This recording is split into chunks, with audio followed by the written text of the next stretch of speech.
amigo aviador, amiga aviadora, sejam bem-vindos ao canal do YouTube da Abrapac.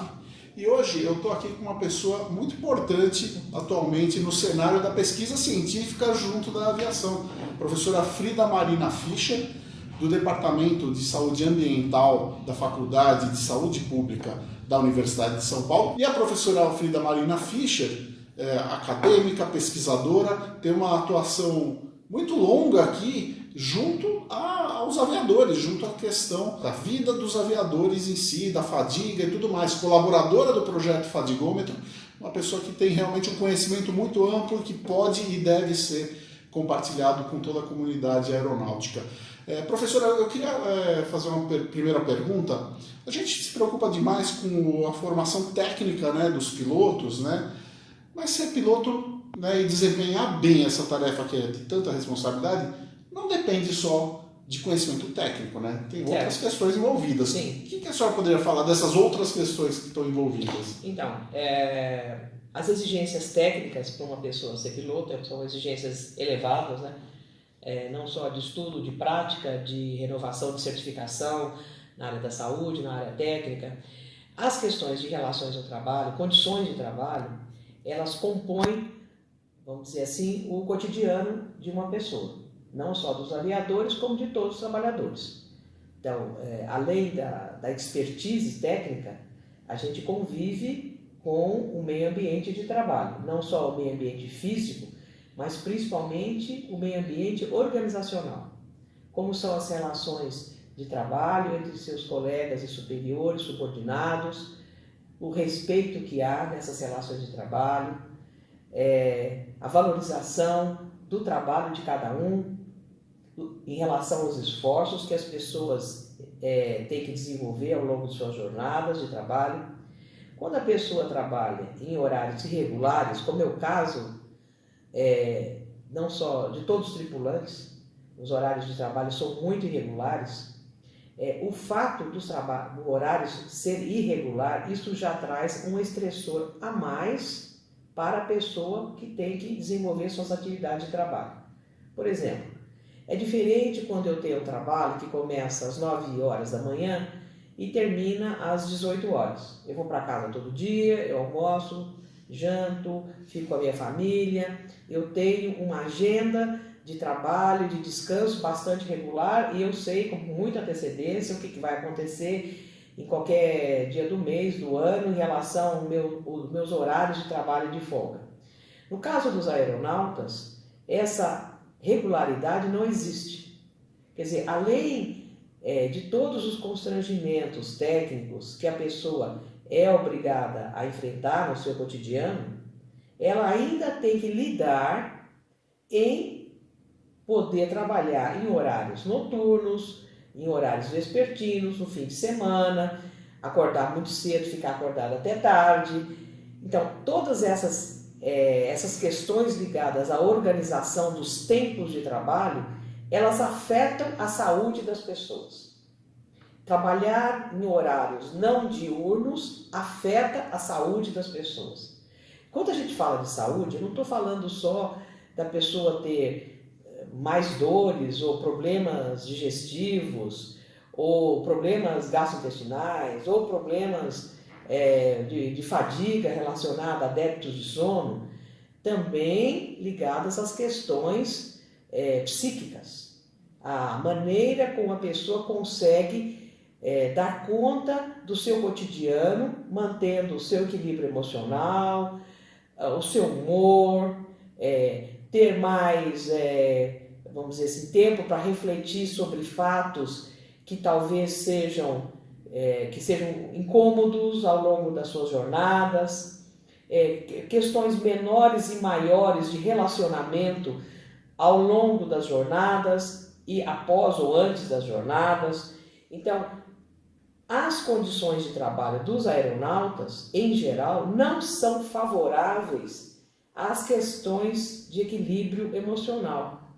O aeronauta, ele se vê frente a tomadas de decisões rápidas e os aeronautas estão sob intenso escrutínio, tanto do público que eles levam nos aviões, como de seus colegas e superiores na empresa. A empresa sempre tem que se mostrar absolutamente perfeita aos olhos da imprensa, dos passageiros, de toda uma gama de atores sociais que usam o serviço, ou mesmo aqueles que não usam, mas que ouvem falar. Então, numa época em que tudo que acontece instantaneamente, todo mundo fica sabendo, é difícil muitas vezes tomar a melhor decisão em questões que se apresentam como constrangedoras ou questões de conflitos no trabalho.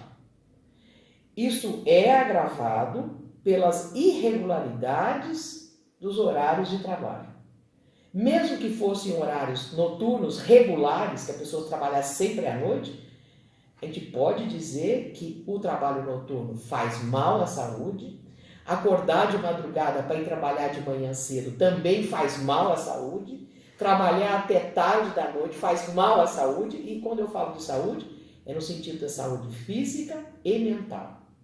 Então, resumindo, os aeronautas, eles têm sob seus ombros uma responsabilidade muito grande da segurança do sistema aéreo. Logicamente, existem outros parceiros, os controladores de voo, os administradores das empresas, e a manutenção, etc. Mas eles são a ponta do sistema, é aquilo que mais aparece para os passageiros, para a mídia, aos olhos do público. E sobre esses ombros, eles têm que aparecer, não só estarem tranquilos, mas estarem com completo domínio das suas funções técnicas e emocionais. É como se fossem super-homens ou super-mulheres dentro de um sistema complexo da aviação. É verdade, né? E, assim, apenas para a gente arrematar, então, essa nossa conversa,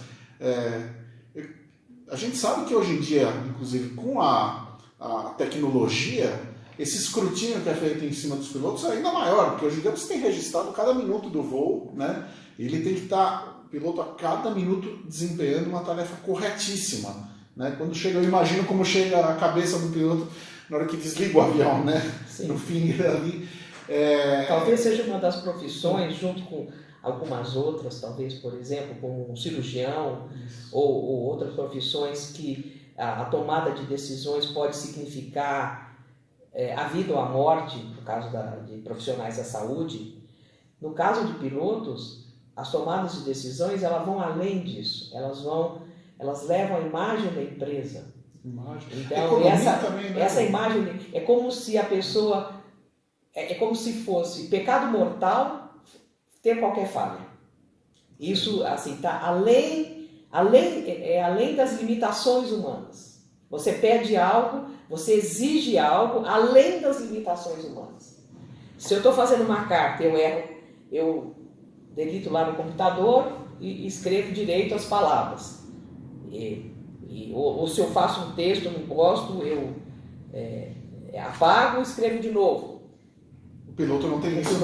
Ele não tem. Os pilotos, principalmente, eles não têm essa possibilidade de correção sem que eles tenham sido investigados, tudo que eles fazem, do começo ao fim. Quer dizer, se a pessoa fizer errado, ou não for o melhor procedimento daquela situação, e mesmo que a pessoa depois retorne e faça correto, já fica registrado que não foi o procedimento correto, o primeiro que foi feito. Isso é uma carga emocional muito elevada em cima dessas pessoas. É difícil realizar um trabalho complexo, num sistema complexo, como é o das aeronaves, sob essa pressão. Muito difícil. Logicamente, as empresas têm a sua parte, e uma parte importante das empresas é o apoio que elas têm que dar aos funcionários. E esse apoio, vamos dizer assim, eu tenho esse apoio que me ajuda a suportar o cotidiano. É um cotidiano difícil, com horários irregulares, eu sei como o meu dia vai começar, mas eu não sei exatamente como ele vai acabar. eu não sei como eu vou estar no dia seguinte, como eu vou poder repousar corretamente, dentro de horários que não necessariamente favorecem o sono. Então é uma profissão realmente difícil. É uma bela profissão, as da aviação, mas é muito difícil. Diria assim que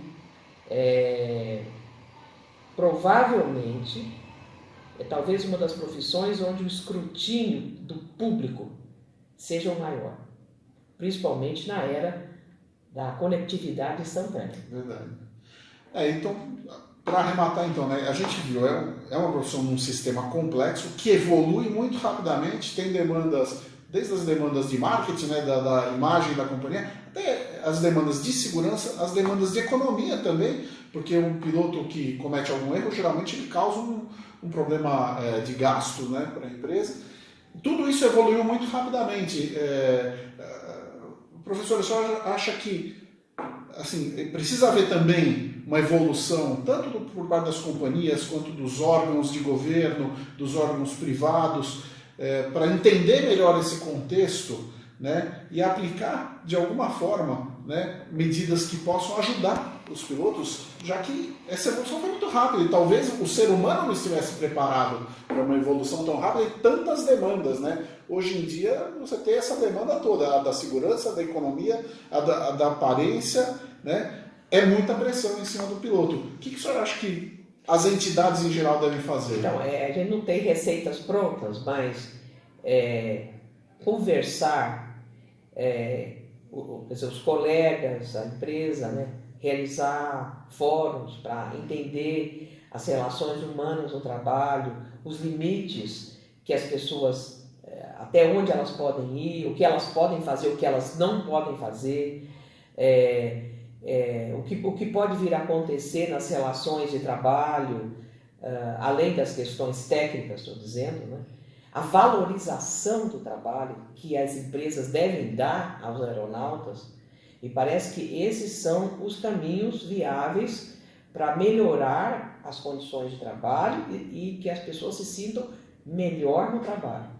Certamente o apoio das empresas aos seus funcionários é fundamental. E quando eu estou falando de apoio, eu não estou falando da questão de remuneração, tá? Estou falando também da questão do respeito, do reconhecimento do trabalho que as pessoas fazem para as empresas e como esse reconhecimento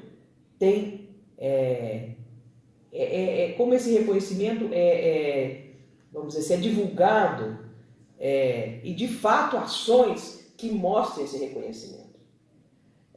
Eu acho que não são muitas empresas que mostram esse reconhecimento para os seus funcionários. Eu acho que no caso da aviação, se você quer mostrar que a sua empresa é ótima em todos os aspectos, o primeiro passo é tratar muito bem seus funcionários. Perfeito. Então tá bom, agradeço a professora Frida Marina Fischer. E é isso aí, fique ligado sempre aqui no nosso canal do YouTube da Abrapac, nas nossas redes sociais e no nosso site www.pilotos.org.br. E eu desejo a todos muita saúde e bons voos. Obrigada.